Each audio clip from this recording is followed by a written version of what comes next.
Bonjour à tous, c'est Virginie, je suis ravie de vous retrouver pour une nouvelle vidéo. Donc je suis désolée, c'est vrai que ça fait un petit moment que je vous ai pas sorti de vidéo parce qu'en fait j'ai eu un heureux événement donc qui m'occupe pas mal en ce moment hein, pour tout vous dire. Et donc du coup je me rattrape un petit peu. Je vais vous sortir en fait deux vidéos, je sais pas laquelle je publierai avant l'autre, si je les publierai même un peu en même temps ou en décalé. Je vais vous faire en fait une vidéo sur les Lidl et je vais vous faire une vidéo, donc celle-ci sur mes nouvelles lectures ou idées lectures. Donc il y en aura moins pour changer dans cette vidéo parce que comme je vous le dis, c'est vrai que j'étais moins disponible en ce moment, donc du coup voilà, forcément je lis moins et puis j'achète moins de livres aussi, et puis en même temps ça fait du bien aussi à mon porte-monnaie hein, pour tout vous dire. Je vais déjà commencer par, vous savez, même si j'ai pas apprécié un livre, je vous le présente quand même et puis je vous le dis quand même et je vous explique pourquoi. Il se trouve que je vous le montre en photo, je vous l'avais montré en fait dans ma précédente vidéo hein, pour ceux que ça intéresse, vous pouvez aller voir, comme ça vous verrez mieux. Voilà, je l'ai pris en photo parce qu'en fait j'ai mis directement sur Vinted et puis je peux pas vous le montrer parce que quelques minutes seulement après j'avais déjà vendu en fait. Donc c'était un joli livre jaspé hein, pourtant, dont j'avais beaucoup aimé la couverture, le jaspage était magnifique. Il y avait quelques donc, illustrations au niveau des pages à l'intérieur qui étaient vraiment aussi sympa. Le résumé était pourtant vraiment prometteur en fait, c'était une jeune femme qui avait été emprisonnée par son père parce qu'en fait il avait peur d'une prophétie qui disait que soit elle sauverait le royaume ou alors elle le condamnerait. Et puis cette princesse-là était liée avec je crois 5 dragons. Et puis du coup il l'a séparée en fait de force de ces dragons, il a enchaîné les dragons, il l'avait emprisonnée elle a réussi à s'en tirer grâce à certains gardes qui étaient en fait de son côté, et du coup elle ruminait en fait sa vengeance. Donc c'est un livre pour un public averti puisqu'il y a certaines scènes qui peuvent quand même être choquantes. Alors moi je dirais ces scènes là c'est surtout en fait dans la dernière partie du livre, parce que quand vous lisez en fait il y a à peu près je crois 400 et quelques pages, donc quand vous lisez les 200 au moins voire 250 premières pages, y a rien du tout en fait. Enfin là l'avertissement au contenu ne s'applique pas. Mais c'est vrai que par la suite, là, ça s'applique vraiment. Il y a des scènes assez poussées en fait de sex, voilà.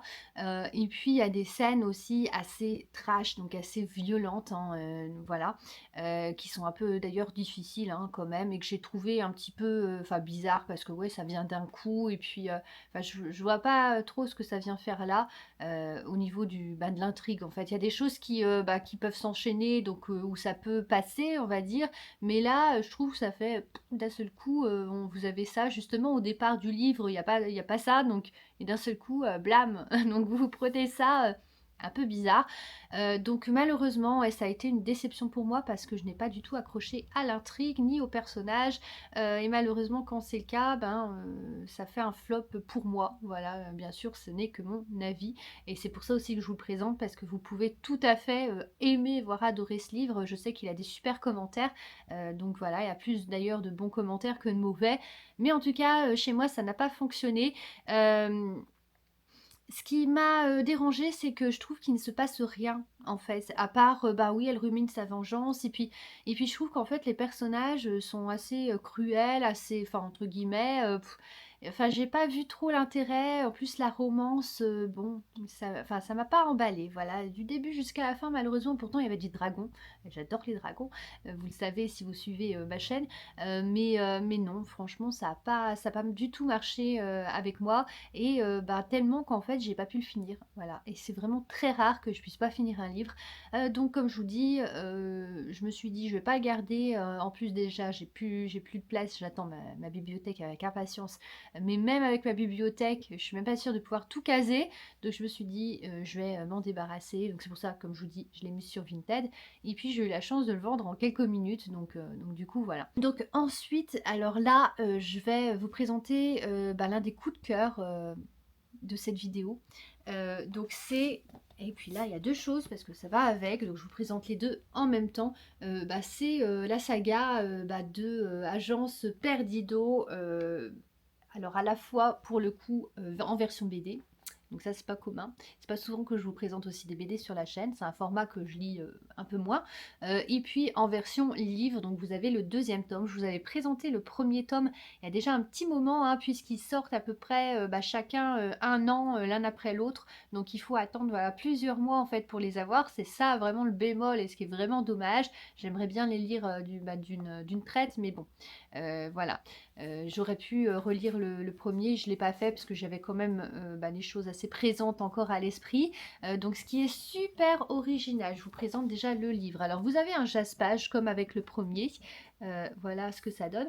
Vous avez aussi des petits jeux à l'intérieur, alors il n'y en a pas beaucoup, mais il y a des petites choses par exemple à retrouver. Alors j'essaie de vous trouver, des fois vous avez un labyrinthe ou enfin des petites choses comme ça qu'il faut un peu résoudre hein, si vous voulez, des sortes d'énigmes. Donc voilà par exemple hein, ce que vous pouvez retrouver à l'intérieur. Et puis ce qui est super top aussi à la fin, c'est que vous avez un rapport de retrouvage et vous retrouvez en fait les personnages à l'intérieur avec des petites illustrations, des petits détails comme ça, des petites descriptions. Donc c'est franchement sympa avec aussi des petits topos sur l'univers, sur certaines parties en fait de l'univers pour des petites explications. Donc là, ce qui est très top, enfin moi j'avais trouvé ça super sympa, c'est parce que c'est pas commun du tout. J'ai jamais vu d'ailleurs de livre qui traite de ça. C'est sur les croque-mitaines. Donc vous avez ces fameux monstres qui font peur aux enfants, enfin qui sont censés leur faire peur en tout cas. J'avais trouvé ça ouais, vraiment vraiment original comment c'était amené. Donc dans le premier tome, vous rencontrez plusieurs croque-mitaines. Donc en fait, ils ont des oubliettes. Et puis le personnage principal, donc qui va être accompagné aussi d'un ami ensuite, surtout dans ce deuxième tome, et puis de sa mentor Rita Perdido, qui est mi-croque-mitaine, mi-humaine. Donc ils vont partir à l'aventure. Donc dans le premier tome, en fait, on voit que sa mère a disparu. Et puis finalement, il va se passer un truc, en fait, elle va entendre du bruit dans la maison et puis elle va rencontrer son kidnappeur, en fait, le kidnappeur de sa mère, qui est un espèce de monstre. Donc en fait, c'est le seigneur des ronces qui habite dans un coffre, donc barbelé. Et dans ce coffre-là, en fait, ce coffre mène à une oubliette, et donc à son oubliette à lui. Et lui, en fait, il a pour projet de rassembler des artefacts pour devenir le maître, on va dire, du monde. Sauf que, s'il rassemble ça aussi, ils vont devenir donc le roi des croque-mitaines. Et puis ils vont pouvoir même normalement s'infiltrer aussi à l'extérieur, sauf que à la surface en fait, dès qu'un humain en fait croise le regard d'un croque-mitaine, eh bien ça les conjure, donc ça les renvoie directement dans leurs oubliettes. Il y a plusieurs types aussi de croque-mitaines. Il y a les dévoreurs qui aiment bien manger des humains, voilà. Il y a aussi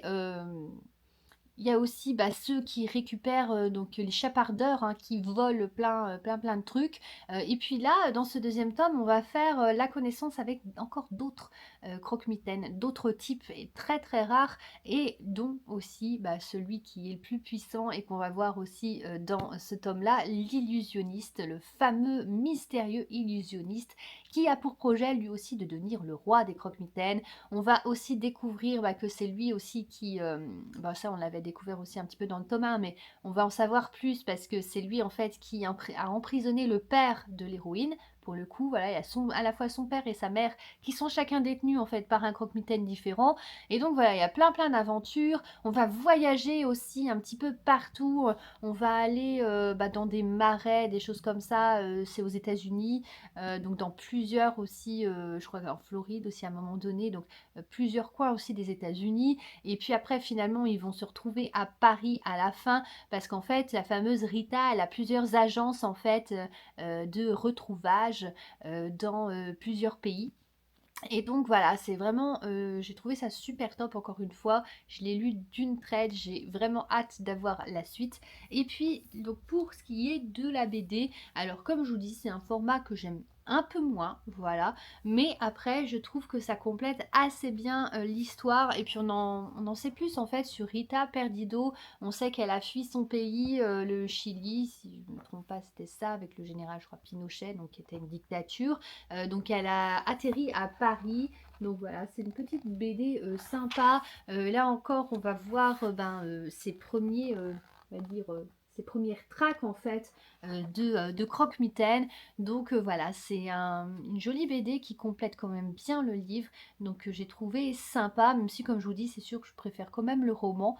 mais bon, elle a le mérite d'exister et puis de donner plus de détails sur la vie de cette fameuse Rita Perdido. Et puis aussi, j'ai vraiment hâte aussi de découvrir, je pense qu'on le découvrira dans des prochains tomes de la BD, là pour le coup, comment elle est devenue mi-croque-mitaine, parce que là, du coup, au départ, on voit qu'elle est humaine, donc voilà, à suivre. Donc après, là, je vous présente vraiment très rapidement, c'est juste un tout petit livre qui se lit vraiment très très facilement, avec plein d'exercices un peu de style, des petites blagues, des petits jeux de mots, on va dire. J'ai découvert ça en fait par hasard aussi sur les réseaux sociaux.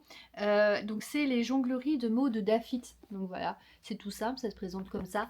Et puis à l'intérieur, vous avez des petites choses comme ça, mises en forme, qui sont assez sympas. Donc faut les comprendre, hein, parce qu'il y a des choses un petit peu tortueux, on va dire. Là par exemple, vous avez... il y en a qui sont vraiment pas mal quand même. Vous avez alors Book Limique par exemple, personne affamée de lecture qui emprunte des livres pour les dévorer en cachette avant de finir par les rendre.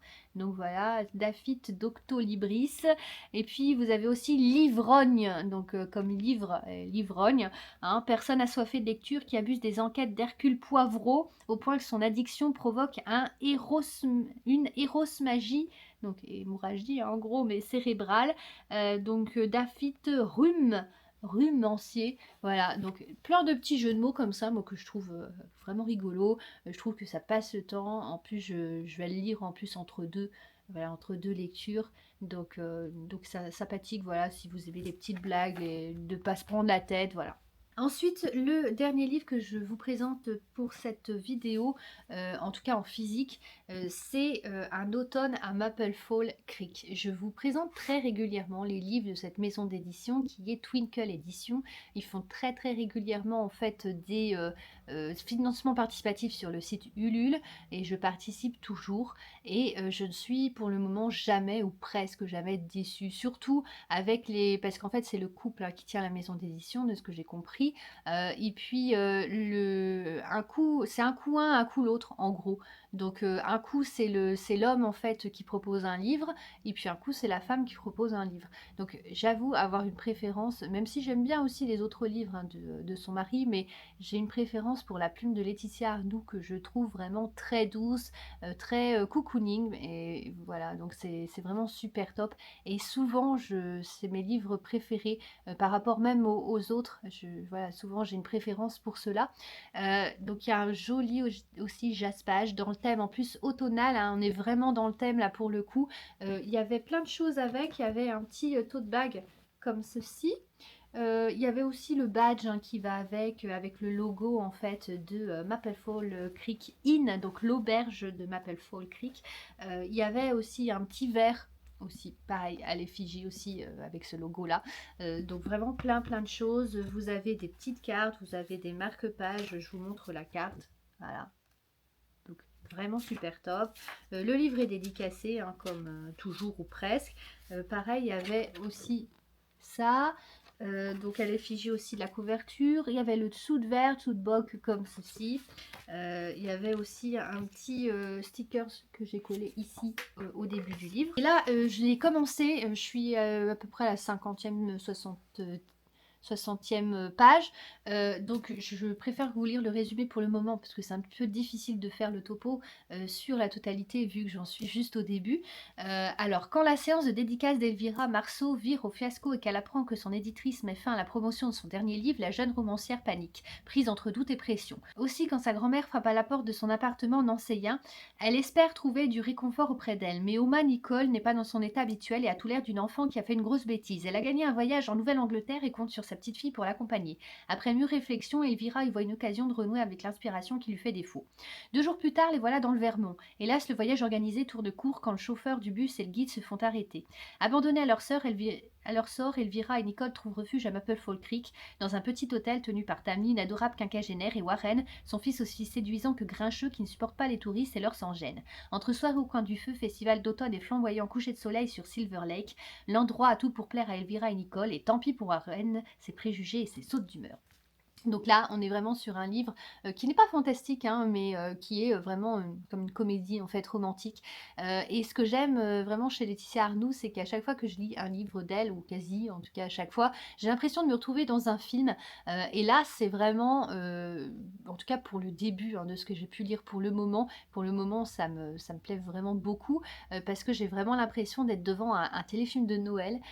Et ça, franchement, j'aime beaucoup retrouver en fait ça.